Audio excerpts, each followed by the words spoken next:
fine-tuning of the Earth's axis, Earth's polar shift, Earth's magnetic shift, Earth's tilt angle. Sound familiar? These terms have recently flooded the headlines and social media feeds, sparking fear, fascination, and a flood of conspiracy theories. Many now point to these as the root causes behind the escalating global disasters we're witnessing: record-breaking floods, fires, earthquakes, and rising sea levels. But before we jump to conclusions, we must ask, are these truly responsible for what's unfolding around us? Let's be honest, something is happening. A major shift is underway. There has been a clear and noticeable surge in the intensity, frequency, and impact of natural disasters across the planet. Recent scientific data confirms this. Natural disasters are becoming significantly more intense, widespread, and costly across the globe. For instance, the UK has recorded twice the number of unusually hot days compared to past decades. What used to be rare once-in-a-century storms and heat waves are now showing up with disturbing regularity.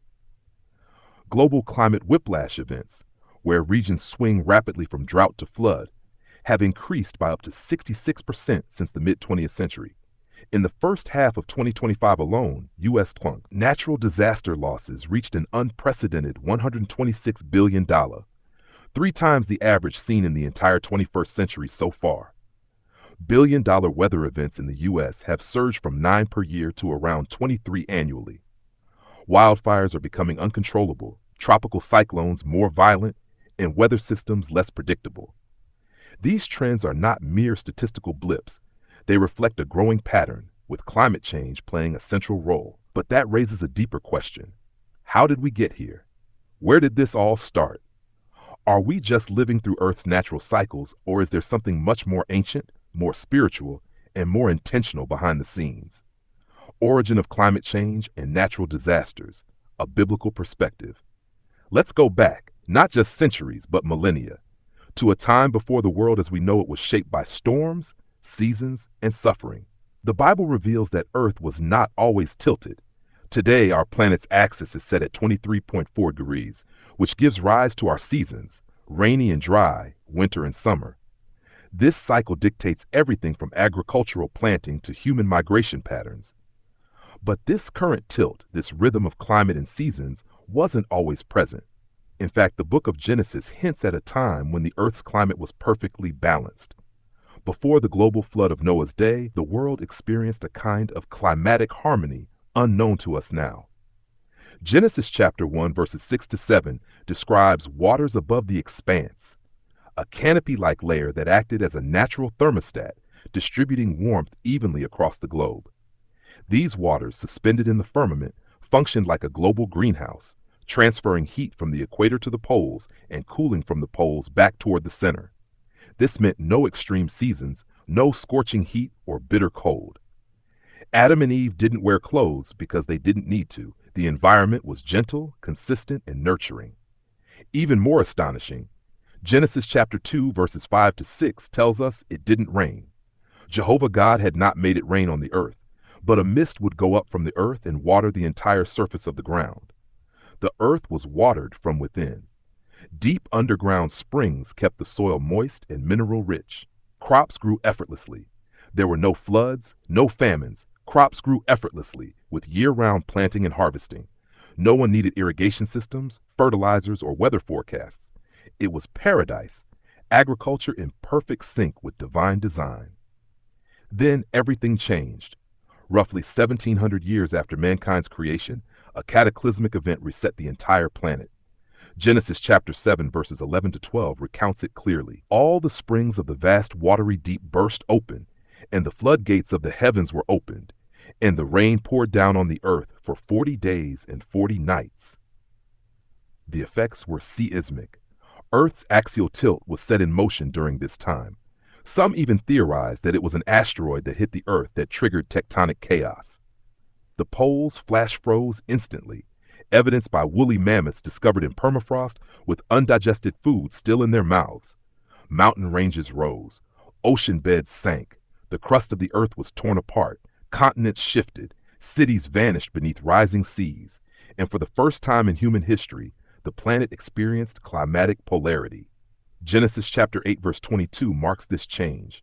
From now on, The earth will never cease to have seed sowing and harvest, cold and heat, summer and winter, and day and night. The post-flood earth was born, unstable, unpredictable, and prone to extremes. We're still living in that reality today. Why the reset? But the question is, why would God effect such a massive reset in the first place? While many scientists label it a natural planetary cycle, the Bible suggests a far deeper and intentional reason. Romans chapter 8 verse 20 says, "The creation was subjected to futility, not by its own will, but through the one who subjected it." Something went wrong, or rather, someone intervened.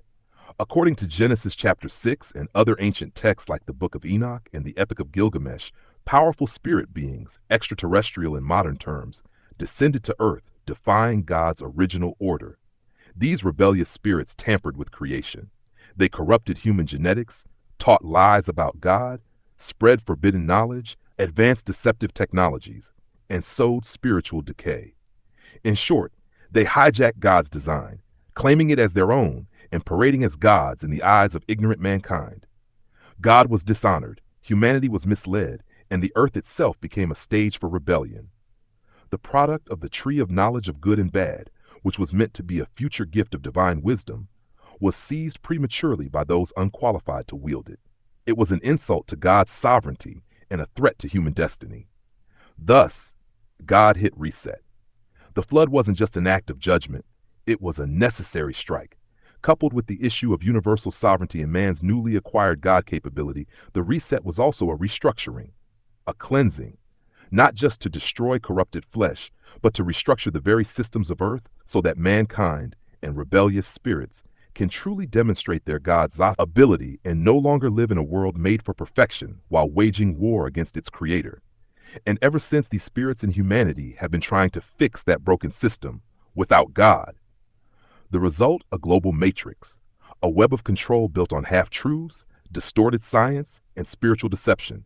It has lasted for millennia, but now it's beginning to fall apart. Are the Earth's movements to blame? This brings us back to the headlines. Axis tilt, polar shifts, magnetic disturbances. Are these physical phenomena behind the global shaking we're experiencing? Let's begin with Earth's axial tilt. While it's true the Earth is currently tilted at 23.4 and that this tilt fluctuates between 22.1 degrees and 24.5 degrees over a 41,000-year cycle, according to scientific calculations, the rate of change is minuscule, just 0.00013 degrees per year. That's so gradual that it's imperceptible within a single generation. So no, the tilt isn't causing the recent global chaos, not in any direct, measurable way. Next is the so-called fine-tuning of Earth's axis, referring to small shifts in the Earth's rotational position due to redistribution of mass on the planet. Groundwater extraction, glacial melt, and tectonic adjustments have caused Earth's axis to shift by nearly 80 centimeters since the 1990s. That's notable, but it's not catastrophic either. These changes affect GPS systems, satellite alignments, and measurements of time far more than they affect hurricanes, earthquakes, or volcanic eruptions. Now, Earth's magnetic field, this one's a bit more concerning. Over the past 150 years, our planet's magnetic shield has weakened by around 10%. Scientists are keeping a close eye on the South Atlantic anomaly, a region where this protective field is particularly weak. There's growing speculation about a potential magnetic pole reversal. If that happens, we could face disruptions to our technology, increased exposure to cosmic radiation, and general electromagnetic instability. But again, while this might raise the risk of certain atmospheric changes, it's not a smoking gun for the disasters we see today. So where is the real trigger? Why the surge in natural disasters? The answer lies not in geology or astronomy, but in divine authority. In 1914, a prophetic milestone occurred. Jesus Christ was crowned as King of God's kingdom in heaven. From that moment forward, he began to ride, symbolically speaking, into battle, not with physical armies, but with truth, justice, and divine purpose. As Revelation chapter 6 describes, he rides a white horse, conquering and gaining victory. The spiritual war he is waging has had ripple effects. The systems built on deception, corrupt religions, oppressive governments, greedy industries are cracking under the weight of exposure. The matrix began to glitch. Falsehoods are being revealed. And now, as Christ stands once again in his final position, poised to bring this failed experiment to an end, the entire planet is reacting. Could this spiritual upheaval be affecting Earth's physical systems? We can't say for sure, but we do know this. Jesus himself predicted such chaos would mark the final days. The bigger picture, Bible prophecy 2. Timothy chapter 3 verses 1 to 6 and 13 paints a vivid picture of our time. People would be selfish, greedy, arrogant, and lacking natural affection. They would be reckless, lovers of money and pleasure, and enemies of truth. Sound familiar? Such attitudes fuel the very human behaviors that are accelerating environmental collapse, deforestation, pollution, overconsumption, and exploitation. Yet behind the human errors is a bigger spiritual truth. Luke 21:11 says, "There will be great earthquakes, and in one place after another food shortages and pestilences, and there will be fearful sights, and from heaven great signs. Also, there will be signs in the sun and moon and stars, and on the earth anguish of nations not knowing the way out because of the roaring of the sea and its agitation. People will become faint out of fear and expectation of the things coming upon the inhabited earth, for the powers of the heavens will be shaken." These aren't isolated events anymore. These are synchronized, global birth pangs. Earthquakes in Turkey and Afghanistan, floods in Italy, Brazil, and India, fires in Canada and Australia, storms in Asia and the US, all happening within weeks or even days of each other. The prophetic phrase, "in one place after another," is now our daily reality.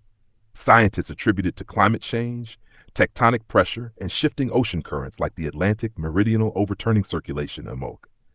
But those are only the visible symptoms. The root, a shift in the divine timeline. Generation is coming. So then, where do we go from here? If everything around us is shaking, socially, spiritually, environmentally, what does the future hold? The answer is stunningly hopeful, because what lies ahead is not just destruction, but restoration. The Bible refers to this period as a time of restoration of all things. Acts 3:21. This is not symbolic poetry. It is literal. Everything that was lost, broken, corrupted, or twisted since the original design will be restored to harmony with God's purpose. What will this restoration mean for the earth? We're talking about a return to Edenic balance, something unimaginable in today's broken world. The earth will suddenly realign with the moon, correcting the tilt that brought climate extremes. Atmospheric conditions will stabilize worldwide, eliminating dangerous weather patterns and restoring uniform temperatures. Ocean beds, which sank to contain post-flood waters, will rise. Mountain peaks lifted unnaturally high will begin to lower. Water from melting ice and displaced seas will follow ancient pathways, reactivating Earth's internal irrigation system, while the rest returns to the firmament. This isn't science fiction. This is the Creator reclaiming His creation. It's the fulfillment of promises like Isaiah 49:10, Revelation 7:6-17, "Nor will scorching heat or the sun beat down on them." Isaiah 35:6, "Waters will burst forth in the wilderness and streams in the desert plain." Psalm 107:35-37, "He turns the desert into reedy pools of water." They sow fields and plant vineyards that yield fruitful crops. Deserts will become fertile fields. Lost land will rise again. Cities will be rebuilt, not in vanity but in peace. This is not just a physical restoration, but a spiritual one too. The earth will once again be a fitting home for humans made in God's image. What the restoration means for us, but the promise doesn't end with earth. You and I are part of this plan. Revelation 21:4, "And He will wipe out every tear from their eyes, and death will be no more. Neither will mourning, nor outcry, nor pain be any more. The former things have passed away." Take a moment to think about that. No more funerals, no more illnesses, no more mental health battles, no more heartbreak. Whatever causes you pain now, poverty, loneliness, loss, anxiety, it will vanish like vapor under the light of God's kingdom. There will be an abundance of grain on the earth, and in the cities people will blossom like the vegetation of the earth. There will be no more food shortages, no barren lands, no economic systems hoarding wealth for the few. The earth will be abundant, fair, and generous.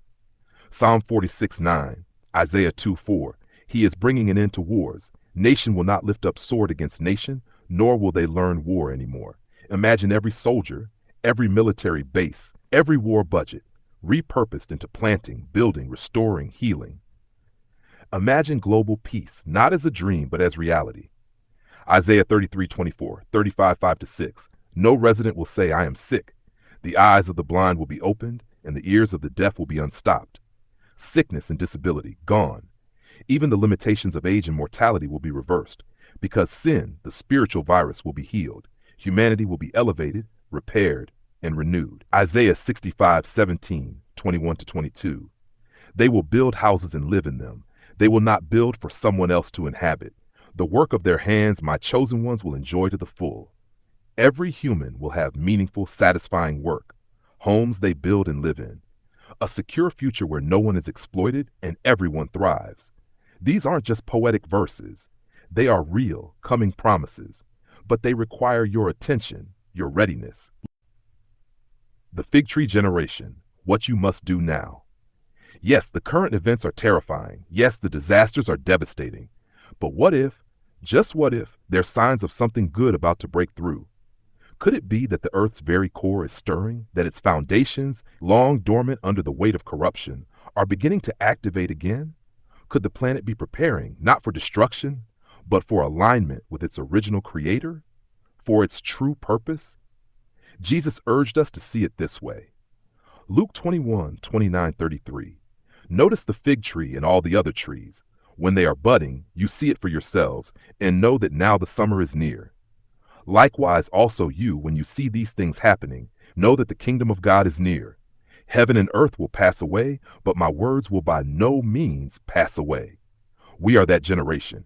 We are witnessing the signs, and the kingdom of God is closer than ever.